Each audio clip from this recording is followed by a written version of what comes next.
Also for the day, I'm going to attach this little bit of red string onto the back of the top somewhere. Why we're doing this is the Kerry Way this year have asked, and actually a lot of races asked this, they want you to put an identifier for what race you're in, because if you are doing the 58k race, there's possibly some of the runners you are going to catch and pass some runners on the day who have been doing the night race and have been doing the full race. And it's nice for them to know and to feel comfortable knowing that if they're getting passed by someone in a different race and not the same race as them. So it's a nice thing for your fellow athletes. Other notes about preparation for this race. So the Kerry Way Lite obviously is a 58-kilometer race. I think it comes in three parts. The first part is going to be Sneem to Templeogue. It's about 18, 19 kilometers. It's probably the most runnable part of the course with a few tiny little mini hills in between. Nothing serious. Then when you get through Templeogue, where the 8th station will be, you'll then move from Templeogue to Kenmare. First that'll go start going this little road section, but eventually then you'll come on to what I expect to be the most trickiest, boggiest part of the course, depending on the weather. Sometimes this section here can get a little bit tricky to get up to, and it gets a little bit rocky. But once you're through that boggy section, then you have the lovely downhill, which again can be a bit slippy and slidey, coming into Kenmare. And I think you'll get into Kenmare roughly around the 33, 34 kilometer mark of the 58k race. And then if anyone's ever done this race before, they'll know realistically and really, the race does not start until you get to Kenmare. Kenmare is the 34 to 58 kilometer part of the section. Realistically, it stays kind of like 38k to 34k to 48k, because once you get to 48k, you kind of crest the last major climb. So that 34 to 48k is almost a part of the race, which really says, you know what, this is where the race can be made or lost. This is where you're going to try to run as many of the hills as you can, but you might find yourself going into some hardcore packing, fast packing or hiking on the day, but it's a great part. Then you'll come down past Torque Waterfall and you start to go through through the national park to through the national park to the Torque Waterfall, and then you hit the flat. Every year, I always know, and I always hear, I always see people saying, okay, I get down the flat, I'm on the road section. This means I'm now going to fly into the finish line. But more often than not, you even look at most people's finishing times, and even though we have people in this race who can do sub 3-hour marathons, when they get to that last 52 to 58k, it is rare to see anyone holding a pace under a 5-minute pace per kilometer. A lot of people will drop into 5:30s and 6s and 6:30s only because you hit that road thinking this is nice and easy, but sometimes coming off big hills down onto a road is it's never as easy hitting the last stretch as you might think it is. We're going to have our bottles for the race.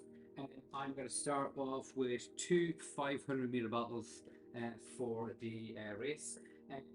My partner Karen is coming in to be the support aid station for me, so I'll see her in two places, in Templeogue and I'll see her in Kenmare. Hopefully we will do our best to take the bottles I have out, I give them to her, she'll give me new bottles, and then she'll fill up my old ones, my Serum Kenmare, then there will be a replacement. I'll also start off probably with one of these bottles with Tailwind and one with water. I'd like to have both with Tailwind, but commonly I always find at some point at the start of a run, I just start to crave actual water and not a carb-infused water-based drink. So we will hopefully have water in one and Tailwind in another, and then we'll have options to pick up new bottles to see then we'll have options to pick up new bottles to see what we'll take when we collect stuff. The first section and the second section of the race, from 0 to 19 and 19 to 34, are technically the shorter sections. Once you get to Kenmare to Killarney is the longest part of the course. And commonly, seen this last year in the heat, so many people came through past Torque, and so many people were requesting, is there an aid station? Is there more water? So it could be a good note to say to yourself to take on perhaps even a third bottle with you when you go to Kenmare, because it's common for people to want to take on some more fluids than they've had early on in the race. Remember, last section, 34 to 58, 34 to 58 at 24 kilometers. It's the longest break in the race. Now I'm going to put on the full set of gear and see how it feels and see where we are.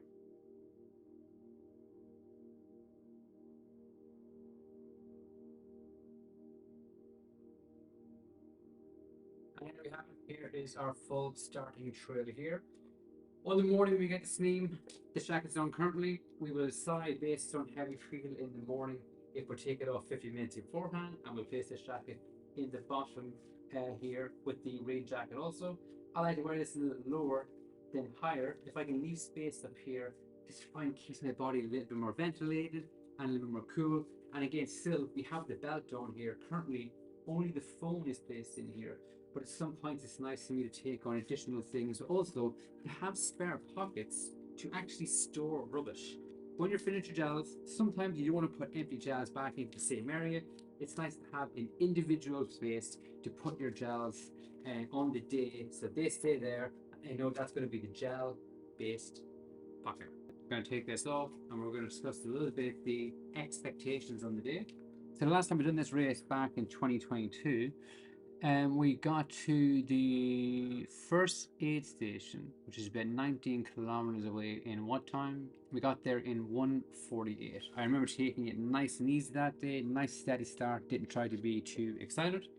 That 1:48 this year, we're going to try to see if we can get to that first aid station somewhere between 1:40 and 1:48. Ideally, we may try and bring it down to a 1:40 time. But again, we're going to base it on effort. We're going to run every single part of the first part of the course, but we will not be pushing. We're going to run just steady, but knowing that the next two phases are going to be bigger.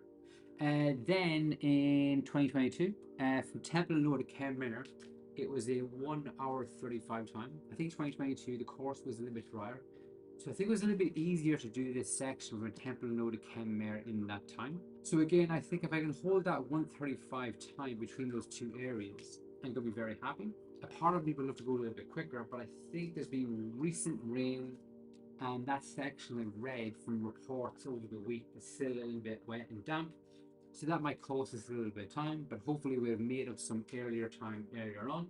So then I think I got to Kenmare last year in about 3 hours 25. I think I'd like to be in Kenmare this time around 3 hours 15 overall. And again, hopefully, first two sections, Sneem to Templelow, Templelow to Kenmare. Plan is to run everything and for no height. Then, as we said before, the race starts when we get to Kenmare. I think back in 2022, I wanted to run a lot of that hill. I thought I wasn't to hike some of it, but I think the hill caught me out. So I think I'm hopefully again this year, we've been working on the hills nice and strong. The plan is again, bring that hill pace down nice and slow and try again to hit every single hill and see how much of that last phase we can run. I think there'll be a few power hike moments in between, but where I'm not sure at this point. So we did this in 6 hours 12 in 2022. If the conditions are good and we run well and we don't go mad in the first part of the course, I would like to think or imagine that we could try to do this under 6 hours. Again, am I putting myself in a dangerous position saying this here because maybe the day is going to go absolutely wrong and I'm going to come in and run a 7-hour time or a 6:30 time, which is still great because the first year I broke under 7 hours for this course. I was absolutely delighted. But we've improved on it from the first year to the second year to the third year. We ran 6:12 last year, we're going to 6:15. So naturally, let's see if we can open up the door to going under 6 hours. I think if the mucky parts of the course aren't that mucky, and I can get to Kenmare in the time I want to be in, 3 hours 10, 3 hours 15, somewhere around there, I think then we can give that last section from Kenmare to Killarney a good shot. Let's see what happens. I'll post a little post race video a couple of days after.